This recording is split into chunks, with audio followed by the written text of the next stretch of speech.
하나님의 말씀 시편 1편입니다.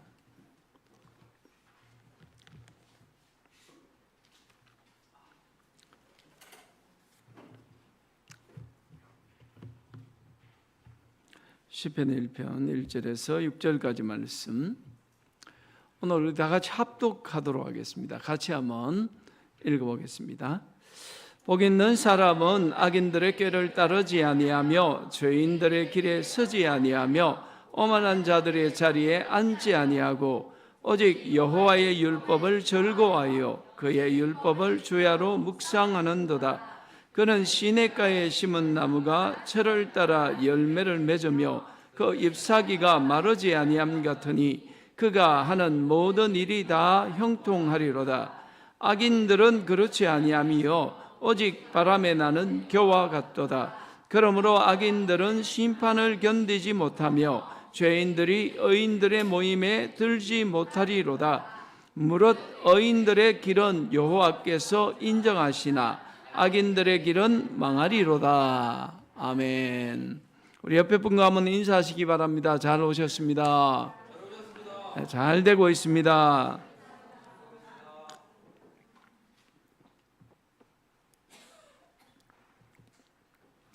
시편 1편은 너무 잘 알고 있는 말씀이죠. 시편 1편 그러면 딱 뭐가 생각납니까? 복 있는 사람. 오늘 제목은 참 행복합니다. 참 행복합니다. 그러니까 우리는 복 있는 사람은 이래 나가지만요, 히브리어 원어로 보면 복되도다 그렇게 이야기해요. 행복하도다 이렇게 표현하는 겁니다. 우리 복 있는 사람은 이렇게 표현하는 것보다 행복하다 이게 더 나은 거죠. 누가 행복합니까? 1절에 보니까 아니요할 줄 아는 사람. 우리 그 이모티콘 보면 이렇게 손바닥으로 착 가르치는 거 있잖아요. 이거 보셨습니까? 아니요. 거절할 줄 아는 사람. 진짜 행복한 사람들은요, 이 거절을 잘하는 사람이에요. 아니요 할 수 있는 사람. 뭘 아니어야 됩니까? 오늘 1절에 보니까 뭘 아니어합니까? 악인들의 꾀를 따르지 아니하겠다 결심하는 사람이에요. 따라가지 않겠다는 거예요. 뭘요? 악인들의 꾀. 악인들의 꾀는 뭘까요? 이 세상의 가치관. 세상이 주도하는 가치관들 있잖아요. 이 세상에 성공하려면 이렇게 해야 돼. 뭐 이런 세상적인 가치관 나는 따라가지 않겠다. 거절하는 거예요. 그리고 또 뭐가 나옵니까? 죄인들의 길에 서지 않겠다. 죄인들이 가는 길, 죄인들이 모여있는 길, 그 자리에 나는 가서 그 무리들과 합류하지 않겠다. 악은 어떤 모양이라도 버리라는 말씀처럼 정말 이 악한 꾀를 꾸미는 자들, 악한 생각을 하는 자들, 악한 마음으로 살아가는 자들과 나는 함께하지 않겠다. 강력하게 아니요 하는 사람이죠. 더 나아가서 뭐라 그럽니까? 오만한 자들의 자리에 앉지 않겠다. 여러분, 서지 않는 건 습관이라면요, 앉지 않겠다는 건 뭘까요? 이 오만한 자들, 세상적인 가치관을 가지고 세상적인 성공의 기준을 가지고 사는 사람들은 보면 자기들마다 굉장히 자기 생각이 강하죠. 자기 애도 강하고. 그러다 보니까 교만스러워요. 말하는 것도 교만스럽고 태도도 굉장히 교만스럽죠. 그런데 당사자들은 그걸 몰라요. 왜 모를까요? 그게 이미 굳어버렸단 말이에요. 앉지 않는단 말은 내가 이 악한 자들의 꾀, 악한 자들의 자리, 이 습관을 따르지 않아서 그들이 생각하는 사고가치, 그들이 살아가는 삶의 방식에 내 인생이, 내 삶이 굳어버리지 않도록 나는 거절하겠다는 거죠. 여러분, 땅에 살다 보면 우리가 그럴 때 많잖아요. 그죠? 그런 사람도 많이 만나고 또 그렇게 살기를 강요당할 때가 많아요. 넌 저들과 달라. 저들과 다른 인생을 살기 위해서는 이렇게 살아야 돼. 그 사람들이 내놓는 건 뭡니까? 악인들을 깨고 죄인들의 길이에 같이 서서 같이 가자는 거 아닙니까? 거기에 대해서 우리는 뭐라고요? 아니요 할 수 있어야 됩니다. 거절할 수 있을 때 우리는 정말 행복자로서의 첫걸음을 내딛는 거예요. 이 가운데 여러분 행복하게 사는 걸 원치 않는 사람이 누가 있을까요? 행복하고 싶죠? 행복 그러니까 막 와닿죠, 그죠? 우리가 생각하는 행복 어디에 있다고 생각합니까? 보통 일반인들은 소유에 있다고 생각하죠. 내가 지금 뭘 가지고 있지? 이게 나의 행복을 좌우한다고 생각해요. 아니면 또 뭐예요? 조건, 환경. 내가 지금 어떤 자리에 어떤 포지션에 있지, 이게 나의 행복을 결정짓는다고 생각해. 뭐 우리 젊은이들 같으면 뭐 좋은 직장에 딱 가서 앉아 있으면 뭔가 안정돼 보이고 뭔가 좋아 보이고 그럼 참 행복할 것 같아요. 근데 여러분, 요즘 이직률이 왜 그렇게 높을까요? 이직률이 엄청나게 높다 그러죠. 왜 높을까요? 막상 들어가 보니까 어때요? 내 마음에 안 들어요. 힘들어요. 사람을 대하는 것도 힘들고 내가 생각했던 것과 너무 거리가 먼 거예요. 그러니까 청년들이 다 직장 옮기는 거예요. 우리가 봤을 땐 와, 저만한 직장이 있을까 싶은데도 옮겨요. 왜요? 그들이 보기에 참 좋아 보였던 것들이 들어가 보니까 아니더란 거예요. 그래서 여러분, 행복은 소유나 조건이 있잖아요. 행복의 첫걸음, 행복의 시작은 어디에 있다고요? 거절하는 데 있어요. 아니요. 뭐는 세상적인 가치가 나는 거부합니다. 이게 여러분 행복 시작이에요. 세상이 가지는 잣대를, 성공, 행복의 잣대를 나는 거부합니다. 이렇게 딱 손을 내밀 때 그게 행복의 첫걸음이에요. 이게 굉장히 중요한 일이잖아요. 그런데 우리는 어때요? 어려서부터 우리 자녀들에게 뭘 가르칩니까? 너희 행복하려면, 앞으로 잘 먹고 잘 살려면 공부 열심히 해야 돼. 정말 그게 옳은 일입니까? 공부만 열심히 하면 행복해질까요? 좋은 성경만 거두면 행복해집니까?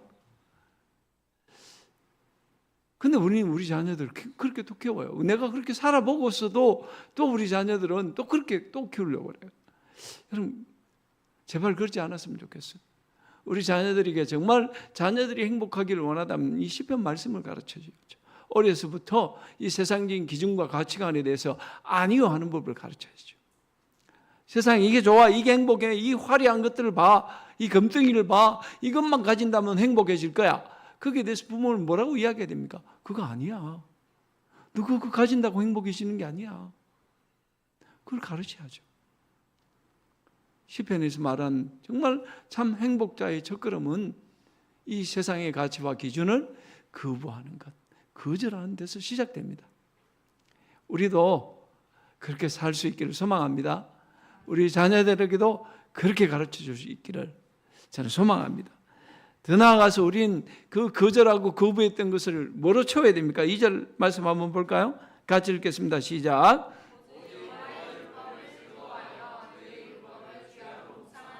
율법, 이건 뭐예요? 말씀. 결국은요, 거절하고 거부하고 그 비워진 자리를 채워야 될 거 아니에요. 우리는 뭐로 채워야 됩니까? 정말 저와 여러분이 행복해지기를 원한다면 말씀을 채워야죠. 제가 비타민 광고 거기 참 와닿아요. 아로나민 땡땡이를 먹은 날과 먹지 않는 날을 비교해 보십시오. 얼마나 그 제품이 자신감이 있으면 하루 안 먹는다고 달라지겠어요? 그런데도 그런 그 광고 문구를 내잖아요. 근데 여러분, 우리 믿는 사람들은 어때요? 진짜 우리에게 필요한 좀 문구라고 생각해요. 하나님의 말씀을 즐거워해서 그 말씀을 읽은 날, 묵상한 날과 그렇지 않은 날에 여러분의 상태를 한번 비교해 보세요. 내가 하나님의 말씀으로 가득 차고 충만해. 그래서 행복한 날과 하나님의 말씀과 관계없이 너무 바쁘게 살았던 날을 한번 비교해 보시라고요. 비교해 보셔야 돼요. 일기장에 한번 적어 보세요. 오늘은 하나님의 말씀으로 충만해졌다. 몇 년, 몇 월, 며칠, 7월 달이잖아요. 내일 7월 3일이죠? 내일부터 하면 4일입니까 벌써? 오늘이 1일인가요? 7월 2일 하나님의 말씀을 아침부터 읽었다. 그리고 그 말씀을 묵상했다. 그렇게 한번 시작해 보시라고요. 또 그렇지 못한 날 7월 3일 너무 바빠서 말씀을 못 읽었다. 그날의 일기와 그날의 내 상태로 한번 비교해 보세요. 여러분, 여호와의 말씀을, 율법을 뭐 한다 그랬습니까? 즐거워한다는 말은 뭐예요? 하나님의 말씀을 읽고 묵상함이 강제나 의무가 아니라 자발적으로 내가 좋아서 너무 행복해서 그래서 그 말씀을 찾는 거 아닙니까? 훈련 때 여러분 훈련 받으면 말씀을 읽어요. 숙제 안 하면 안 되니까 강제로라도 읽어요. 그래서 그때는 그나마 좋아요. 여러분의 상태가 보면 훈련 받을 때 제일 빛이 나죠. 힘들지만 육체는 힘들지만 여러분의 영적 상태는 굉장히 빛이 나요. 좋아 보여요. 그런데 훈련이 끝나고 나면요, 잘 여러분들이 하나님의 말씀을 즐거워하지 않는 것 같아요. 그 말씀을 굉장히 내 삶에서 거리가 멀어. 그러면 여러분 행복할 수가 없어요. 내 삶에 내 자아를 하나님의 말씀으로 채우지 않으면 그 빈 곳을 우리 뭐로 채울 수 있을까요? 그러니까 사람들은 세상적인 방법을 찾잖아요. 세상적인 즐거움을 찾잖아요. 세상이 가져다 주는 쾌락과 그 즐거움들을 찾아서 막 방황하면서 그렇게 살잖아요. 하나님의 말씀으로 채우지 못하니까, 즐거워하지 못하니까. 그래서 여러분, 하나님의 말씀을 즐거워한 사람은 어디까지 나갑니까? 그의 율법을 주야로 묵상하는도다. 이 묵상이 뭘까요? 단순히 이걸 보고 깊이 있게 교대한다는 게 아니고요, 흥얼흥얼거리는 거예요. 하나님의 말씀이 너무 좋아서 흥얼흥얼거리는 거예요. 여러분, 진짜 신날 때 정말로 행복한 사람들 그 모습을 한번 보세요. 그런 사람들을 보면 좋아서 그냥 이가에 미소가 막 올라가죠. 그냥 가만히 있지를 못해요. 뭘 자꾸 이야기해요. 흥얼흥얼 노래를 부르든지. 그렇죠? 왜요? 그 마음이 행복하니까요. 그 마음이 행복해지니까 말씀으로 충만하면 그 말씀을 자꾸 읊조리게 돼 있어요. 여러분, 세상의 가치관과 세상이 가져다주는 성공에 대한 개념들을 거부한 저와 여러분은 하나님의 말씀으로 그 빈 곳을 채우셔야 합니다. 거부하는 데서 끝나면 안 돼요. 거절하는 데서 끝나면 안 돼요. 그 거절한 것들을, 그래서 비워진 공간을 우리는 하나님의 말씀을 즐거워하고 묵상함으로 그 말씀으로 내 삶을, 내 자아를 채우셔야 해요. 그게 여러분 행복의 걸음입니다. 그렇게 될 때 우리는 정말 행복해질 수 있는 겁니다. 아유, 목사님, 설마 그럴 리가요? 먹어보시라니까요. 비타민을 먹어본 날과 먹지 않는 날 비교를 해보세요. 여러분의 삶이 달라집니다. 저는 정말 사랑하는 우리 베델교회 성도님들이 하나님의 말씀으로 채워갔으면 좋겠어요. 그 말씀을 누가 강요해서가 아니라, 누가 막 억지로 읽어라 그래서가 아니라, 그냥 내가 너무 좋았어. 내가 하나님이 너무 사랑스러웠어. 그래서 그분의 말씀이 너무 사모하고 그리워졌어. 그분의 말씀으로 내가 채워갈 때 우리가 어떻게 행복해지지 않을 수 있을까요? 그렇게 행복해진 사람을 3절에서는 어떻게 표현하고 있습니까? 같이 한번 읽어보도록 하겠습니다. 시작.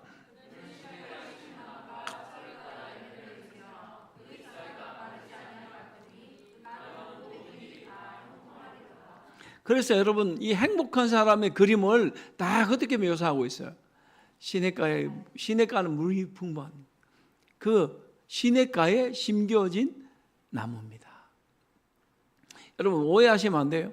시냇가의 자연 발생으로 자란 나무가 아니에요. 뭐라 그랬습니까? 심은 나무라 그랬죠. 심은 나무는 무슨 의미예요? 누군가 목적을 가지고, 의도를 가지고 거기에 심어놓은 나무란 말이에요.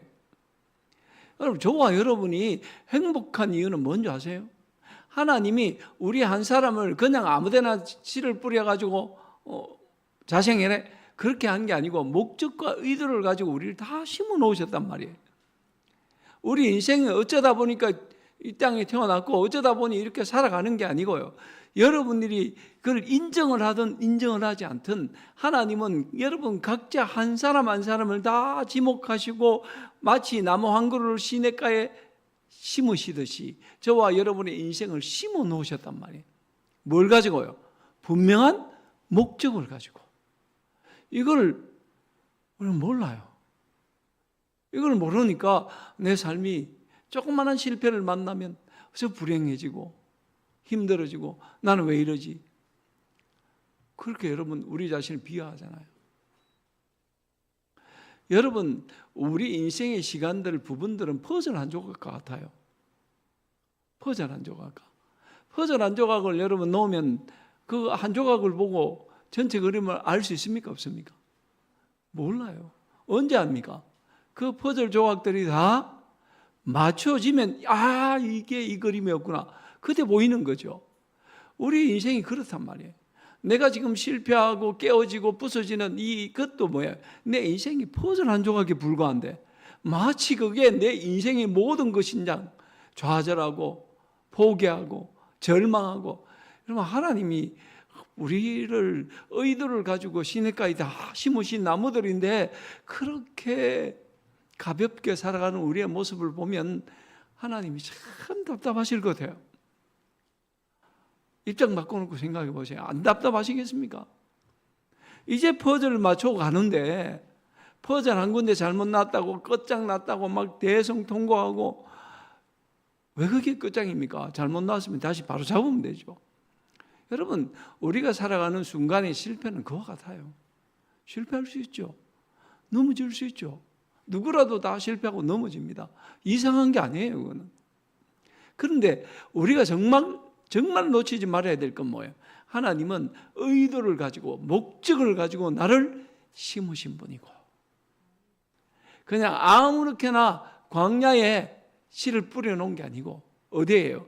시냇가에 살아남을 수 있도록 물을 충분히 흡수해서 풍성한 나무가 될 수 있도록 분명한 계획을 가지고 저와 여러분을 심어 놓으셨다고요. 여러분, 이 사실을 믿으시기 바랍니다. 그러니까 자꾸 자책하지 말라고요.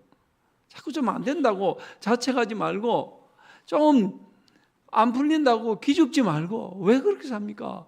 하나님은 나를 사랑하시는데, 하나님 나를 얼마나 사랑하시는지 어마어마한 계획을 가지고 시냇가에 정확한 자리에 딱 심어 놓으셨는데, 내가 적어도 물이 없어서 말라 죽을 일이 없는 나무란 걸 여러분이 믿으셔야 돼요.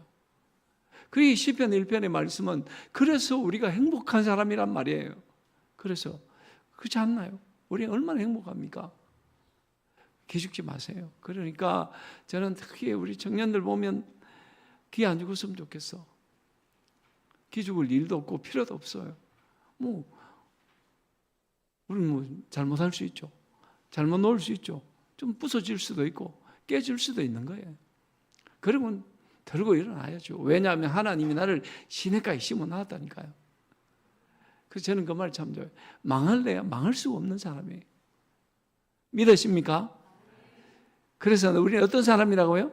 행복하다. 그렇게 오늘 시편 1편은 우리에게 이야기해 주는 겁니다. 우리는 참 행복해요.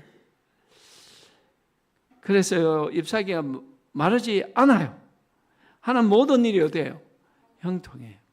형통이라는 건 내 기준에서 형통한 게 아니고 하나님 보시기에 형통해요. 때때로 나의 실패가 하나님의 형통입니다. 왜냐하면 뭘 보면 알 수 있어요. 이스라엘이 광야에서 그렇게 실패했지만 그게 결국은 뭐예요? 하나님의 계획 안에서 그 길이 형통한 길이라. 우리 역사 지리로 보면, 입제 지도를 보면요, 저 아람, 모압 이쪽으로 올라가는 길이 만만치 않습니다. 광야고요. 그 풀 한 폭이 없는 땅이에요. 근데 하나님 그 길로 인도하셔요. 우리가 볼 때는 인생길이 실패의 길이라. 이 실패도 이런 실패가 없어. 그냥 해변길로 가면 비단하게 올라갈 수 있어요. 근데 하나님은 이렇게 돌리죠. 빙빙빙 돌려요. 빙빙빙 돌려서 모압, 에돔, 암몬 이런 족속이 있는 땅으로 지나가게 하셔요. 왜 그랬을까요? 그 길이 결국에는 하나님의 계획에는 그 길이 형통한 길이니까. 우리가 인간적으로 봤을 땐 해변길을 따라 올라가는 게 형통한 길인 것처럼 보이지만, 근데 하나님 보시기에는 이 길을 꼭 걸어야 돼. 그렇게 걸으면서 깨지고 부서질 때 비로소 내가 하나님이 원하시는 보석으로 빛을 낼 수 있기 때문에. 여러분, 보석과 원석의 차이는 어디 있어요? 원석은 뭘 해야 돼요? 가공해야 되죠. 가공이 뭡니까? 한마디로 깎아내는 거잖아요. 그걸 우리 삶이라고 생각해 보세요. 막 깎아낸다고 생각해 보세요. 아프겠어요? 안 아프겠어요? 아파요. 근데 아픈 과정들이 하나님 보시기엔 그게 형통해요. 그래야 비로소 하나님이 원하는 대로 나는 빛을 낼 수 있으니까. 빛나는 보석이 될 수 있으니까. 이게 여러분 하나님이 보시는 형통입니다. 반면에 악인들은 어떻습니까? 4절 악인들은 어때요? 악인들은 그렇지 아니함이요. 뭐 같아요? 오직 바람에 나는 겨와 같도다. 바람에 나는 겨는 뭘 상징할까요? 바람에 나는 겨. 여러분 겨 보신 왕겨나 이런 거 껍데기 있잖아요. 후 불면 돼요. 가벼움이죠. 가벼움. 세상 사람들이 말하는 행복, 성공 참 가볍습니다. 바람 불면요 다 날아가 버려요. 하나님의 심판, 진노의 불이 임할 땐 다 불타버려요. 흔적도 없어집니다. 세상이 굉장히 화려하고 멋져 보이죠. 이 세상이 가지고 있는 것들, 세상이 우리에게 보여주는 성공들 얼마나 멋있어 보입니까? 그런데 그거요 가벼워요. 바람에 나는 겨와 같아요. 그런 것들 여러분 부러워하지 마십시오. 바람 불면요 다 날아가요. 하나님의 진노의 심판의 불이 임하면 다 날아가요. 그런 것 어렵다고 내가 불행해지지 않아요. 세상 사람들이 내놓는 기준들, 그런 것들이 내게 좀 부족하다고 내가 불행한 인생이 아니란 말이에요. 저와 여러분은 행복한 사람이라니까. 하나님의 계획에 의해서 시냇가에 심겨진 나무. 그래서 여러분 6절 마지막 한번 보도록 하겠습니다. 같이 읽겠습니다. 무릇 의인들의 길은 여호와께서 인정하시나 악인들의 길은 망하리로다. 행복자의 길은 누가 인정해 주십니까? 하나님이 인정해 주십니다. 정말 성공했느냐 성공하지 못했느냐 그 차이는 하나님이 인정하시느냐 그렇지 않느냐 이 차이예요. 오늘 우리가 걸어가는 길, 여러분 하나님이 인정하는 삶을 걷고 계십니까? 하나님이 내 삶을 돌아보실 때에 정말 그래 오늘 하루도 수고했어, 잘했어, 괜찮아, 이렇게 하나님이 나를 인정해 주시고 하나님이 나를 세워주시는 삶인지, 아니면 오늘 하루도 여전히 그저 내 힘만으로 뭔가를 풀려고 바둥바둥거리며 살았던 하루인지, 누가 제일 잘할까요? 하나님이 가장 잘하시고 그 다음은요 나 자신이겠죠.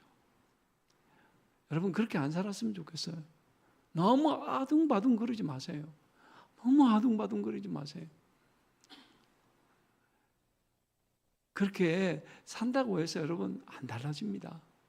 우리는 정말로 내 삶이 하나님 보시기에 빛나는 삶인지, 하나님이 인정하시는 삶인지, 하나님이 정말로 나를 품어주시는 삶인지, 그게 중요하죠. 그게요. 사람들의 평가가 뭐가 중요합니까? 사람들이 나를 어떻게 보느냐, 그건 중요한 게 아니에요. 뭐가 중요하다고요? 하나님이 나를 지금 어떻게 보고 계시는가, 그게 중요하죠. 그러기 위해서는 다시 1절로 돌아가서 뭐 해야 돼요? 아니요, 거절하십시오. 단호히 세상적인 가치, 기준 거절하십시오. 그렇게 비워진 것을 하나님의 말씀으로 채우십시오. 그리고 잊지 마십시오. 뭘요? 여러분은 어쩌다 이 땅에 툭 던져진 존재가 아니라 하나님이 계획과 의도를 가지고 시냇가에 심은 나무라는 사실. 여러분 정말 존귀한 사람들이에요. 귀한 사람들이에요. 한 사람 한 사람이 하나님이 너무너무 사랑하셔서 자신을 내어 주기까지 사랑하신 그런 존재임을 기억하시고 한번 따라합니다. 나는 하나님께 사랑받는 존재입니다. 그래요. 이거 꼭 마음에 품으시고 오늘 이 말씀으로 시편 1편의 말씀과 함께 시편을 열어가는, 아니 우리 하루하루를 열어가는 주님의 복된 성도님들 되시기를 축원합니다.